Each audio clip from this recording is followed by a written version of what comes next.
درود ان پر، سلام ان پر، میرے نبی کا جو ہے گھرانہ. نے بھی تقریباً 35 سال تک کے جو ہے امامت فرمائی. خوب یہ 35 سال کا دور امام کربلا کے واقعے میں بیمار تھے، اس کے بعد چند روز بیمار رہے، اور وہ بھی مصلحت کا تقاضا تھا. اور بے شک امام نے گریہ کیا، اس میں کوئی شک نہیں ہے، لیکن اس گریہ کے پیچھے بھی ایک مقصد تھا امام کا. بے شک امام چاہتے تھے کہ کربلا کے پیغام کو دلوں میں اتار دیں. کیا بات ہے. بے شک آپ دیکھیں، رونا، گریہ کرنا انسان کے احساسات کو جگا دیتا ہے. بے شک انسان متوجہ ہوتا ہے. آپ سڑک پہ جا رہے ہیں، آپ کو ایک بزرگ ملے، ایک باوقار انسان ملے جس کے چہرے سے نور ٹپک رہا ہے، اور ایک دم سے آپ کو دیکھیں کہ وہ گریہ کر رہا ہے، رو رہا ہے. جی. کوئی بھی راہ چلتا ہوا انسان کیا ہوگا؟ متوجہ ہوگا. رک جائے گا. جو وجہ کو جانتا ہے وجہ اس کے ذہن میں ریپیٹ ہوگی. جو وجہ کو نہیں جانتا ہے وہ آگے بڑھ کے پلٹ کے پوچھے گا ماجرا کیا ہے، وجہ کیا ہے. امام نے اس راستے کے ذریعے سے تبلیغ کی، اور اسی وجہ سے امام کو بہت اذیت دی گئی. ہم یہ نہ سوچے کہ امام اپنے اس مشن میں آزاد تھے.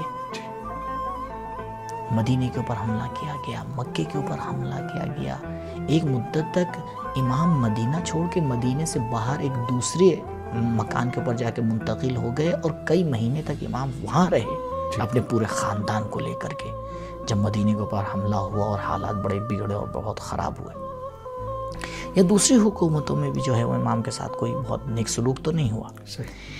لیکن اسی کے ساتھ ساتھ امام علیہ السلام نے ایک مشن جاری کیا. میں ناظرین سے ایک سوال کروں، آپ یہ بتائیے، ہم دنیا کے کسی ملک میں بھی جائیں، ہم امام مسلمان ملتے ہیں، شیعہ بھی ملتے ہیں. کبھی کبھی ہمارے ذہن میں سوال آتا ہے، افریقہ جیسے ممالک میں شیعہ کہاں سے پہنچ گئے؟ یورپ کے ممالک میں شیعہ کہاں سے پہنچ گئے؟ میں ان کی بات نہیں کر رہا ہوں جو ابھی ہمارے ملک سے ہجرت کر کے گئے ہیں، نہیں، پرانی نسلیں ان کی موجود ہیں، جو وہاں اصیل لوگ ہیں، جو وہاں کے اصیل لوگ ہیں. آخر یہ مکتب وہاں پہنچا کیسے؟ سبحان اللہ. جب تمام حکومتوں کی بندش تھی، سانس لینے کی اجازت نہیں تھی، پتہ چلتا تھا کہ اہل بیت کے چاہنے والے ہیں، جان کا خطرہ ہو جاتا تھا، لوگ تقیے میں رہتے تھے، کیسے پہنچا یہ مکتب؟ امام کا ایک طریقہ کار تھا. شیخ طوسی علیہ الرحمہ نے اپنے رجال میں اس مسئلے کو لکھا ہے کہ امام علیہ السلام سالانہ 100 سے اوپر غلام خریدتے تھے. 100 سے اوپر غلام خریدتے تھے. آپ سوچیں، بعض مورخین نے تو تعداد بہت زیادہ لکھی ہے، میں جو سب سے کم والی تعداد ہے وہ بیان کر رہا ہوں. تو آپ سوچیں 35 سال میں کتنے ہو جائیں گے؟ 35 کو آپ ملٹیپلائی کر دیں 100 سے، 3500.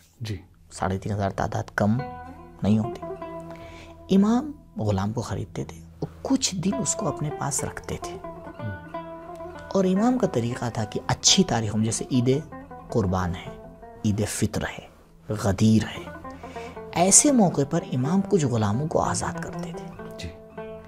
خوب آپ کہیں گے اس میں کون سی بہت بڑی بات ہے، خدا ہمیں بھی پیسہ دے دے، ہم بھی غلام خرید کے آزاد کر دیں گے. لیکن نہیں، ہم اور آپ غلام خرید کے آزاد کر سکتے ہیں، لیکن غلام کو آزاد نہیں کر سکتے.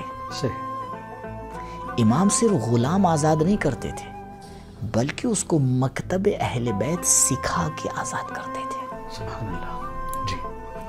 یعنی جب وہ آزاد ہو کے افریقہ جاتا تھا، جب وہ آزاد ہو کے روم جاتا تھا، جب وہ آزاد ہو کے سندھ جاتا تھا، جب وہ آزاد ہو کے ایران جاتا تھا، کیونکہ یہ وہ ممالک ہے جہاں سے غلام آتے تھے، کیونکہ مملکت اسلامی یہاں پھیلی ہوئی تھی، یہاں جنگ ہوتی تھی، اب جنگ کے بعد جو ہے وہ غلام لائے جاتے. جب وہ آزاد ہو کے جاتا تھا تو وہ پیغمبر بن کے جاتا تھا. کیا بات ہے. پیغام کربلا لے کے جاتا تھا، پیغام اہل بیت لے کے جاتا تھا. اس طرح سے امام نے آگے تبلیغ کی ہے. اگر ہم غور کریں، تبلیغ کا بیج امام سجاد علیہ السلام نے لگایا ہے. یعنی یوں کہا جائے کہ امام علیہ السلام غلاموں کو خریدتے تھے اور حر بنا کر چھوڑ دیتے. جزاکم اللہ خیر الجزا.